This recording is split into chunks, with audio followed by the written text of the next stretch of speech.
अस्सलाम वालेकुम नाज़रीन, मैं हूं आपका मेज़बान आसिफ खान और आप देख रहे हैं खान जी ऑफिशियल। नाज़रीन, आज मैं उर्दू बाज़ार में मौजूद हूं। यहाँ पे सस्ती स्टेशनरी मिलती है अमजद बुक डिपो से। आइए वहाँ का विज़िट करते हैं, पहले दुकान को तलाश करते हैं। आइए मेरे साथ।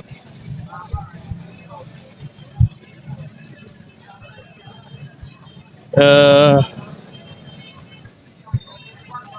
ये ये है, हाँ, ये अगर कैमरामैन मेरा दिखाए तो ये दुकान है जहाँ से, ये अमजद बुक डिपो, जहाँ से सस्ती स्टेशनरी मिलती है।